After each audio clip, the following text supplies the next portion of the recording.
The City at World's End. Chapter 12. Crisis. 3 men of Earth stared at the big Capellan, and for a long, long moment no one spoke.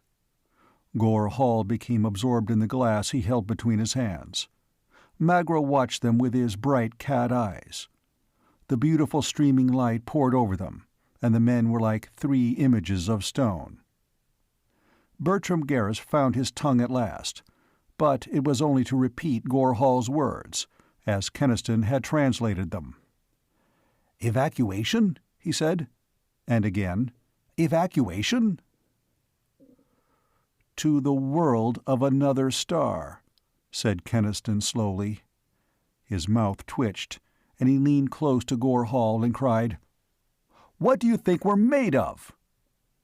Gore Hall looked around their faces, and then said ruefully, "I guess I've talked too much." His ruefulness was no more convincing than his earlier surprise. Mayor Garris had begun to tremble. A fury was building up in him, a genuine fury that had nothing to do with display. He glared at Magro and Gore Hall. "They knew this all along, that woman and the others," he said. "They came in here, pretending to be our friends, and all the time, behind our backs—" He stopped. His wrath and fear were all but choking him, coming so swiftly after joy. His voice went up an octave. "You tell them, Keniston, tell them from me, if they think we're going to move clear off the Earth to some... He stammered over the sheer impossibility of what he was saying. "Some damn fool place out in the sky, well, they're crazy." Hubble said to Keniston, "Ask him if this is a thing they do, these governors. I mean, this moving of whole populations from one world to another." Gore Hall nodded to that. "Oh yes, whenever life on some planet becomes economically unsound, or the margin of survival is too small, the governors evacuate the people to a better world. There are lots of them, good, warm, fertile planets that are uninhabited or nearly so. They did it to some of my own people, moved them from Capella 5 to Aldebaran." Keniston cried out of his anger, "And people let that be done to them? They didn't even resist it?" Gore Hall said, "People, human people, I mean, have got millions of years of civilization behind them. They're used to peaceful government, used to obedience, and they've been moving from world to world ever since they left Earth ages ago, so that one planet doesn't mean much more than another to them. But the primitive humanoid folk, lately civilized, like my own and Magro's, aren't so reasonable. There's been a good bit of resentment among them about this evacuation business. In fact, they hate it, just as much as you do." "Here," said Hubble sharply. "Where are you going?" He was talking to the mayor, who was striding suddenly toward the door. He caught Garris by the coat and pulled him back. The mayor struggled sullenly to free himself. "I'm going to tell them," he said, jerking his head toward the sounds of revelry that came from the crowd of Middletowners in the plaza. "Move off the Earth? They'll have something to say about that." "What do you want to do?" snapped Hubble. "Start a riot? Don't be a fool. That's no way to handle this. No, it's that ice-water blonde we've got to talk to, and that fellow Lund." He shook Garris. "Stop it, I say. Going off half-cocked will only make it harder for everyone." Garris stopped struggling. He looked from Hubble to Keniston and back again. "All right," he said. "We'll talk to them. But they'd better get it through their heads that they're not dealing with any flock of tame sheep." He stamped back into the room. "Ordering us off our own world. Get those 2 freaks out of here, Keniston. I was right the first time. They're not to be trusted. They're—" "Oh, shut up," said Keniston impatiently. "Gore and Magro don't make the laws. They're simply being decent enough to give us fair warning of something we wouldn't have known about until it was too late." He knew there was more in it than that, but he was too hurried and upset to search for deeper motives now. He turned to Gore and the Spican. "Listen," he said. "You've seen how the mayor reacted. Well, I can assure you that all our people will react just that way, only more so. Tell that to Varn Allen, and tell her that she better come here and talk about this evacuation before she gets in too deep. Tell her we don't like having things done behind our backs. Tell her—" He caught himself, surprised by his own fury. "No, I guess you couldn't tell her that," he said, and Gore Hall grinned. "As one primitive to another, I get your meaning." "Well, all right. And Gore, you and Magro and the others better stay out of the city. When this thing breaks, I wouldn't guarantee anybody's safety." "Oh," said Gore Hall, and grinned very widely, so that even his grinders glistened. "We'll be quite safe, confined to quarters in the ship. We, or rather I, have done an evil thing. We have spoken out of turn and upset the policy." The three of them, humanoids and human, looked at each other, and there was understanding between them. Keniston put his hand on Gore Hall's furry shoulder, and gripped the iron muscles of it, and Magro said, "One more thing, Keniston. If there's trouble, and I seem to smell trouble very strongly in the air, watch out for Lund. Varn Allen may be much too sure of herself, but she's honest. Lund, well, he wants Varn's job, and he will cheerfully cut anyone's throat to get it." "That is so," said Gore Hall. "Remember, Keniston." "I'll remember, and thanks." They went away to take the message of defiance to the ship. Keniston watched them go, and the mayor watched them, and they listened to the cheering that followed them all the way to the portal. "I'm sorry I called them freaks," the mayor said suddenly. "By God, they're more like us than the people in that ship." Hubble nodded. "Their culture level is closer to ours. They haven't lost their old aboriginal roots. Our own people have gone too far beyond us. The whole pattern of their thinking is different. We're strangers now to our own kind."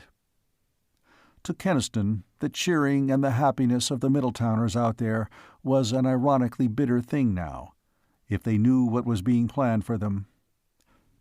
He said to Hubble, nodding his head toward the mayor, "Will you stick with him and keep him from telling everyone? He'll listen to you more than to anyone." Hubble said, "I will. You get some sleep, Ken. You've been working a tough grind, and the Allen woman and Lund won't likely come before morning." And Keniston slept, but neither much nor well. In spite of his exhaustion, Gore Hall's words rang like passing bells in his mind all the rest of that night. Evacuate, evacuate, to the world of another star. And he thought of all the people of Middletown who happily believed their troubles were over, and of Carol, particularly of Carol, and most of all, he thought of Varn Allen, whom he had begun to hate, and he was afraid. It did not take much imagination to divine what the mayor's narrowness had missed: a vast and powerful machinery of government directing this future universe, a machinery of which the big starship and its occupants were but a symbol. It did not seem likely that a handful of people on a dying planet could successfully defy that government for very long. Hubble woke him at last out of an uneasy slumber to tell him that Varn Allen and Lund had come, and that the mayor had called the city council. "We need you to interpret, Ken," he said. "You speak the language better than any of us, and this is too important to take any chances of misunderstanding." Neither of them talked very much on the way to the soaring tower that was now City Hall, and Keniston could see that Hubble was as worried and oppressed as he. A crowd had gathered in the plaza, a happy crowd, come to cheer their good friends who had helped them so much. Inside City Hall, the Council of Middletown sat around a massive metal table. The mayor, Borchard the coal dealer, Moretti the wholesale produce merchant, half a dozen more, facing at one end of the table the woman and the man who came from Vega and who were administrators over a vast sector of space with all its worlds and peoples.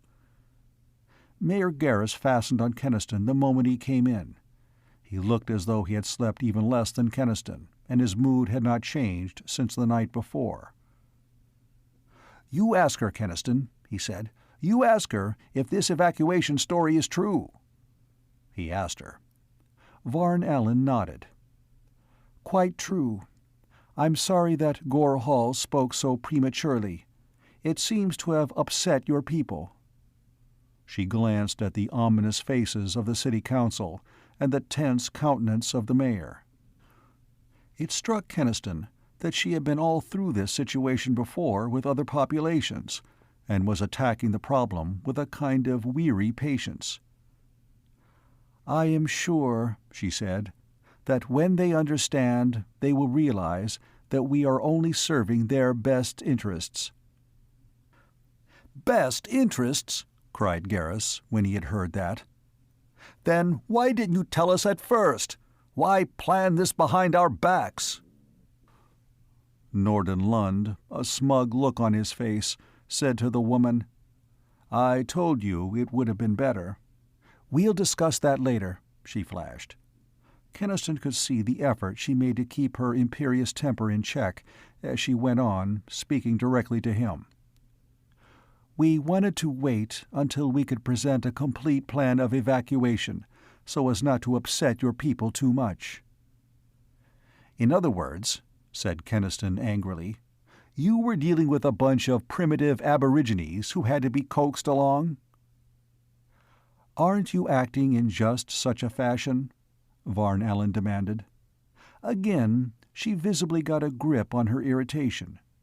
She said, carefully, as though explaining to a child, "A ship full of evacuation experts is on its way here, should arrive soon.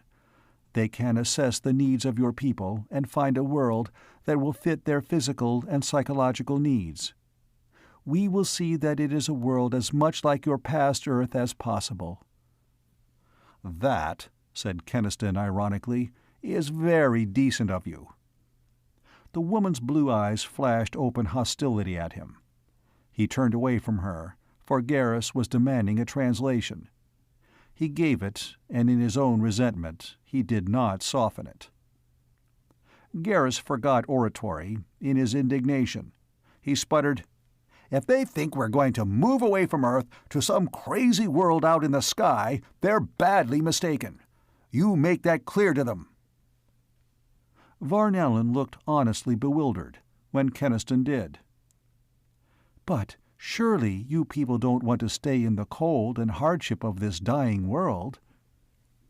Keniston, watching the anger and the instinctive, basic fear grow still stronger in the mayor's white face, could understand his feelings. His own reaction was the same. "Not want to stay here?" said Garrus, forcing words out painfully from a throat constricted with emotion. "Not want to? Listen, you people. We have left our own time.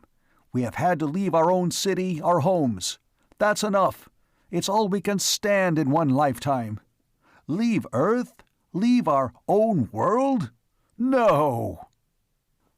There was no oratory about him now at all. He was like a man who has been asked to die.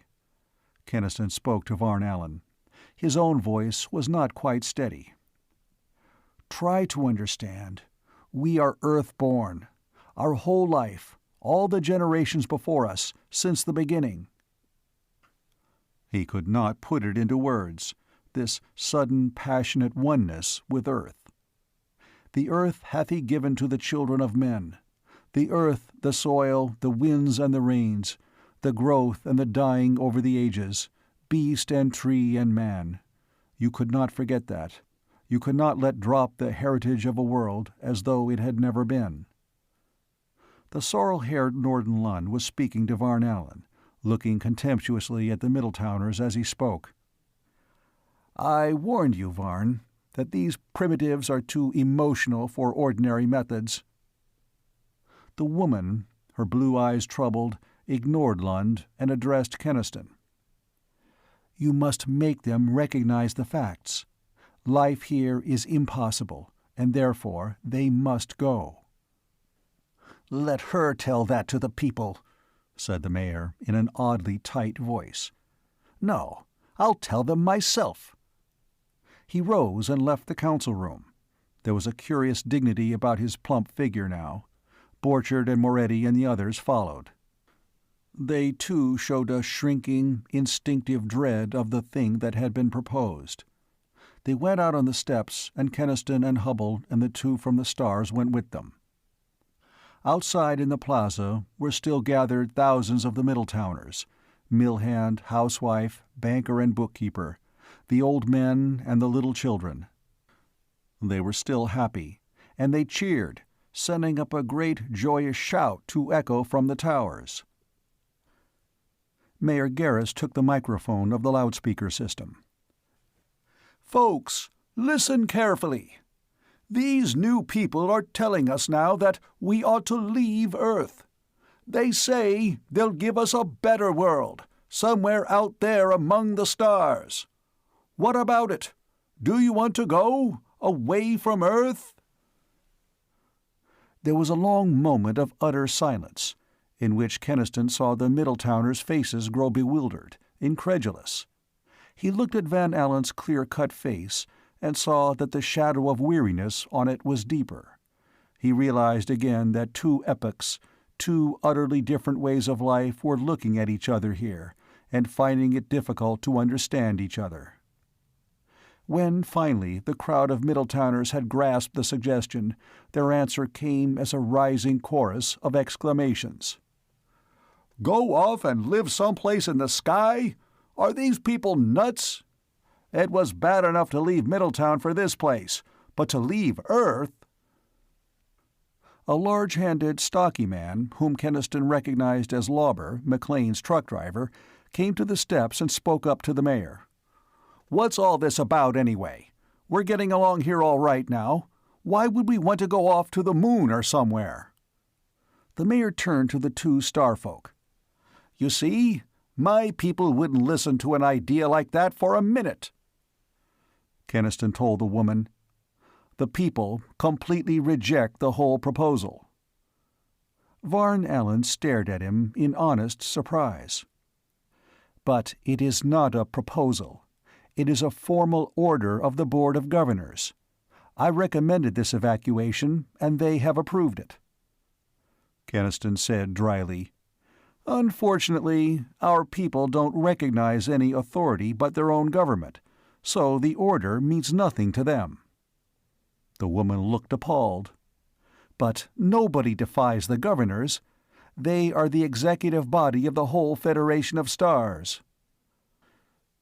The Federation of Stars? It had a sound of distant thunder in it.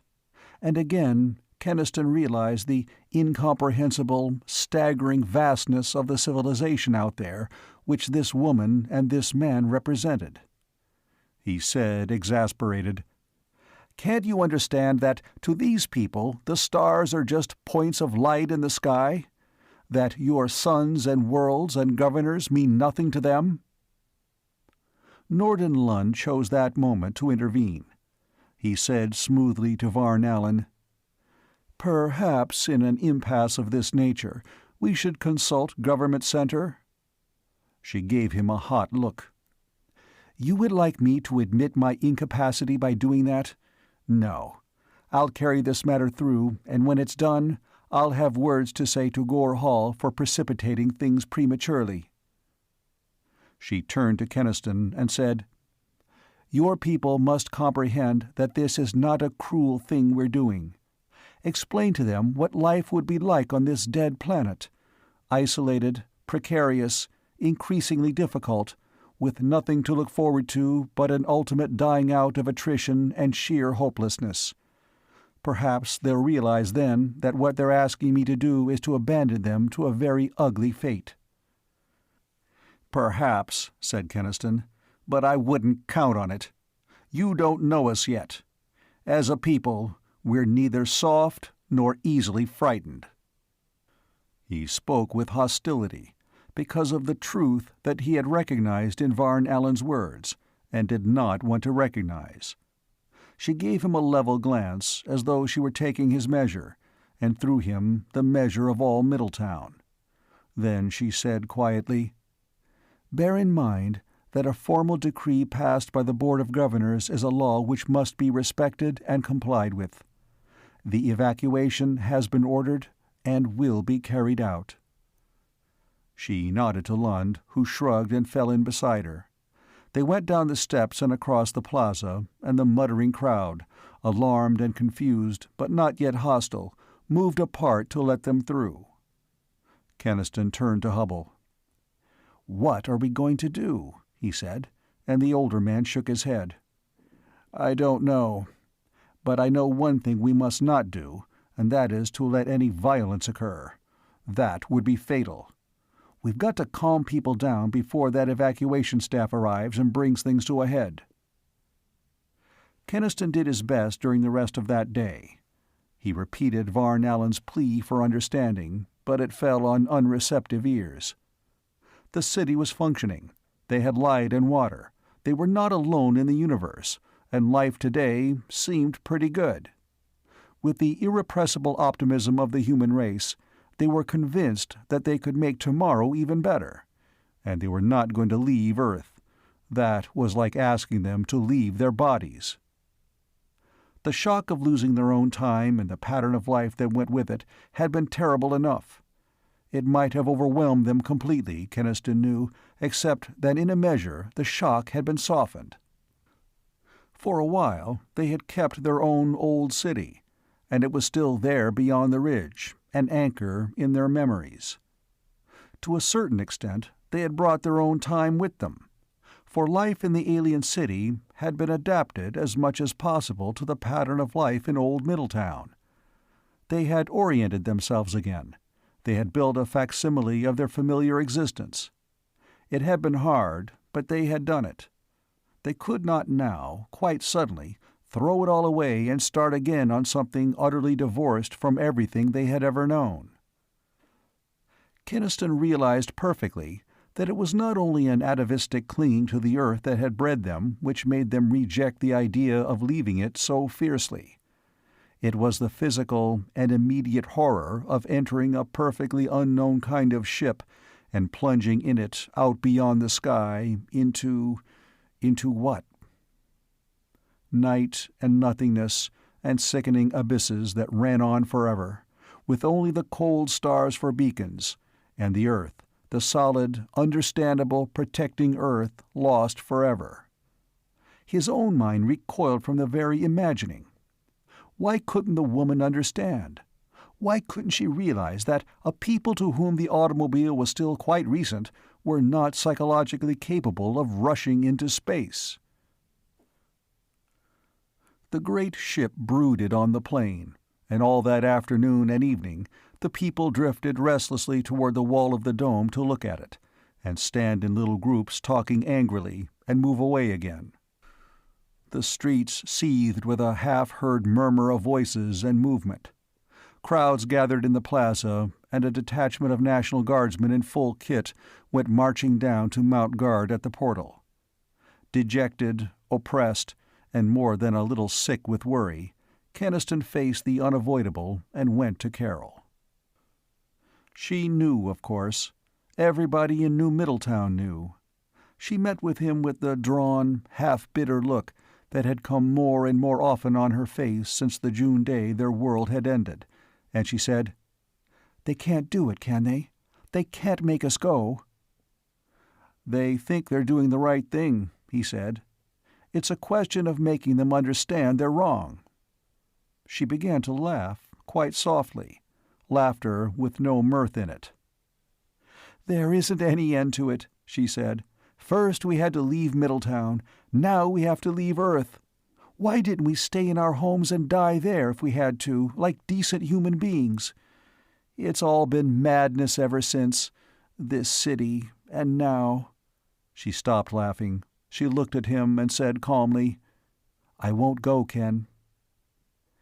"You're not the only one who feels that way," Keniston told her. "We've got to convince them of that." Restlessness rode him, and he got up and said, "Let's take a walk. We'd both feel better." She went out with him into the dusk. The lights were on, the lovely radiance that they had greeted with such joy. They walked, saying very little, burdened with their own thoughts, and Keniston was conscious again of the barrier that seemed always between them now, even when they agreed. Their silence was not the silence of understanding, but the silence which is between two minds that can communicate only with words. They drifted toward the section of the dome through which the distant starship was visible. The unease in the city had grown until the air quivered with it. There was a mob around the portal. They did not go close to it. Through the curved, transparent wall, the lighted bulk of the Thanos was no more than a distorted gleaming. Carol shivered and turned away. "I don't want to look at it," she said. "Let's go back." "Wait," said Keniston. "There's Hubble." The older man caught sight of him and swore. "I've been hunting the hell and gone over town for you," he said. "Ken, that bloody fool Garrus has blown his top completely, and is getting the people all stirred up to fight. You've got to come with me and help soothe him down." Keniston said bitterly, "No wonder Varn Allen thinks we're a bunch of primitives. Oh, all right, I'll come. We'll walk you back home on the way, Carol." They started back through the streets, whose towers now shone timelessly beautiful in the calm white radiance.